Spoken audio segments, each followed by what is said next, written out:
Halo semua, selamat datang kembali di channel YouTube Catatan Mentor ASN. Namun sebelum lanjut, adik-adik yang baru pertama kali menemukan channel YouTube ini, jangan lupa diklik tombol subscribe, aktifkan juga notifikasi loncengnya, sehingga ketika ada video terbaru dari kami, notifikasi yang akan muncul.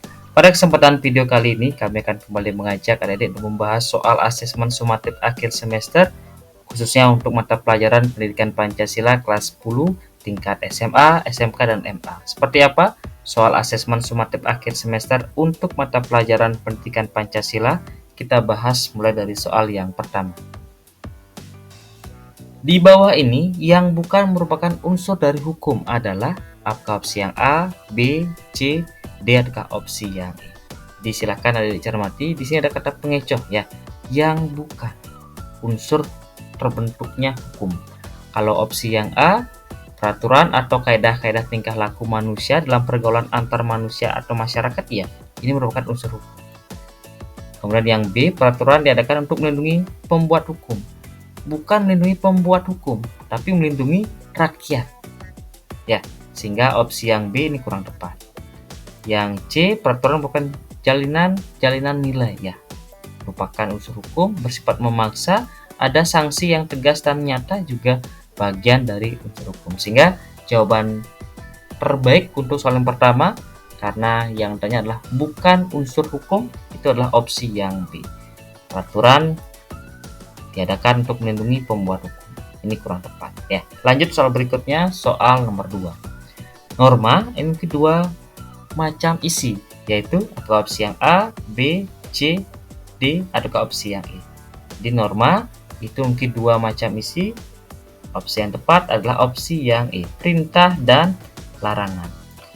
Norma ini mengatur perilaku manusia dengan menetapkan hal-hal yang wajib dilakukan dan hal-hal yang dilarang, sehingga masyarakat dapat hidup tertib dan harmonis. Diberisi perintah dan larangan. Itu isi dari norma. Soal berikutnya, soal nomor 3. Menurut pasal 1 ayat 3 Undang-Undang Dasar Negara Republik Indonesia tahun 1945, Indonesia adalah negara hukum. Apa yang dimaksud dengan negara hukum? Apakah opsi yang A, B, C, D, atau opsi yang E? Silahkan adik-adik pilih yang mana sekiranya menjadi jawaban yang terbaik. Opsi yang tepat itu adalah opsi yang A. Negara yang seluruh tatanan kehidupannya diatur oleh hukum. Di sebagai negara hukum, Indonesia menjamin agar kekuasaan negara dijalankan berdasarkan hukum, menghormati hak warga negara, dan menegakkan keadilan secara konsisten. Opsi yang A. Berikutnya soal nomor 4. Kedisiplinan terhadap hukum yang sudah menjadi budaya ini akan membentuk masyarakat yang tangguh dalam menghadapi berbagai tantangan. Dalam konteks ini, apa yang dimaksud dengan budaya hukum?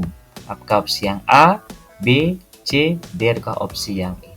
Silakan adik-adik pilih yang mana sekiranya menjadi jawaban yang terbaik yang dimaksud dengan budaya hukum. Opsi yang tepat itu adalah opsi yang C. Jadi nilai atau perilaku masyarakat yang mendukung pelaksanaan hukum itu sendiri. Jadi budaya hukum terbentuk ketika masyarakat tidak hanya memahami aturan, tetapi juga mematuhi dan menghormati dan menginternalisasikan nilai-nilai hukum dalam kehidupan sehari-hari atau dilaksanakan secara tindakan nyata. Hal ini menjadikan masyarakat lebih tangguh dan tertib. Itu yang dimaksud dengan budaya hukum. Opsi yang C. Soal nomor 5. Landasan dalam penyusunan peraturan perundang-undangan yang baik adalah apakah opsi yang A, B, C, D, atau opsi yang E? Silakan dipilih yang mana sekiranya menjadi jawaban yang terbaik untuk soal nomor 5 ini. Opsi yang tepat itulah opsi yang A. Jadi yang baik itulah keterbukaan dalam proses pembuatan hukum. Jadi peraturan perundang-undangan yang baik dilahirkan melalui proses yang terbuka, partisipatif dari masyarakat dan dapat dipertanggungjawabkan atau akuntabel, sehingga hukum diterima secara luas, efektif, dan menjamin keadilan bagi seluruh masyarakat. Opsi yang A.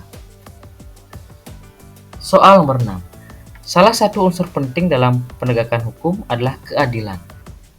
Keadilan dapat diwujudkan dengan apakah opsi yang A, B, C, D, atau opsi yang E. Bagaimana proses keadilan dapat terwujud? Opsi yang tepat itulah opsi yang B. Jadi memberikan sanksi tegas pada setiap pelanggaran hukum.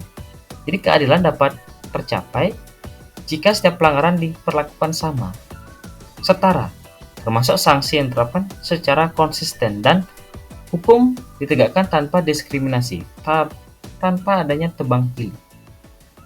Sehingga opsi yang tepat opsi yang B. Soal nomor 7. Kesadaran hukum di kalangan siswa dapat dibangun melalui program seperti Jaksa Masuk Sekolah. Apa tujuan utama dari program ini? Apakah opsi yang A, B, C, D, ataukah opsi yang E? Opsi yang tepat soal nomor 7 itu adalah opsi yang B. Jadi Jaksa Masuk Sekolah ini memberikan pemahaman kepada siswa tentang pentingnya kepatuhan hukum. Jadi menanamkan kesadaran dan pemahaman hukum sejak dini, sehingga siswa dapat menjadi warga yang patuh hukum dan berperilaku tertib dalam kehidupan sehari-hari. Opsi yang B. Soal nomor 8. Di banyak orang dalam KTP atau identitas lainnya mencantumkan beragama tertentu. Namun dalam keseharian tidak pernah melakukan sembahyang dan bahkan berperilaku buruk, sering melakukan pencurian, berkelahi, melecehkan orang lain, menyebarkan berita bohong, maka tindakan yang bersangkutan melanggar norma apa? Apakah opsi yang A, B, C, D, dan E? Jadi walaupun ada konteksnya agama dan tidak pernah melakukan sembahyang, tapi yang lebih dominan adalah pencurian, perkelahian, melecehkan orang lain, dan penyebaran berita bohong, sehingga yang bersangkutan melanggar norma hukum, ya opsi yang E. Jadi dapat diberikan sanksi sesuai dengan peraturan perundang-undangan, opsi yang E. Soal nomor 9. Salah satu tujuan hukum adalah melindungi hak dan kewajiban untuk mewujudkan keadilan. Contoh penerapan hukum yang adil dalam masyarakat adalah apakah opsi yang A, B, C, D, atau opsi yang E. Silahkan dipilih yang mana sekiranya menjadi jawaban yang terbaik. Opsi yang terbaik adalah opsi yang B. Jadi memberikan sanksi yang sama untuk semua pelanggar tanpa memandang status sosialnya atau status ekonomi. Jadi keadilan dalam hukum tercapai ketika setiap pelanggaran diberlakukan sama tanpa memandang status sosial, ekonomi, atau jabatan. Ini menjamin hak dan kewajiban warga ditegakkan secara adil. Opsi yang B. Soal nomor 10. Peraturan hidup yang berwujud aturan-aturan yang menjadi pedoman bagi segala tingkah laku manusia dalam pergaulan hidup sehingga kepentingan masing-masing dapat terpelihara dan terjamin. Hal inilah selanjutnya berkembang menjadi apakah opsi yang A, B, C, D, atau opsi yang E. Jadi yang hidup dalam pergaulan masyarakat. Itu adalah opsi yang tepat, opsi yang D. Norma. Jadi norma adalah aturan atau pedoman perilaku yang berlaku dalam masyarakat untuk menjamin keteraturan dan kepentingan bersama. Jadi dari norma ini berkembang seperti hukum, adat, dan sopan santun. Opsi yang tepat sekali lagi opsi yang D. Baik, itu tadi 10 soal untuk soal asesmen sumatif akhir semester, khususnya untuk mata pelajaran pendidikan Pancasila kelas 10 tingkat SMA, SMK, dan FA. Tetap dukung channel YouTube ini agar terus berkembang dengan cara klik tombol subscribe, aktifkan juga notifikasi loncengnya, jangan juga lupakan like, kemudian share, sehingga banyak siswa yang lain mendapatkan manfaat dari video yang kami bagikan. Terus semangat belajar, sampai berjumpa di video yang berikutnya. Terima kasih.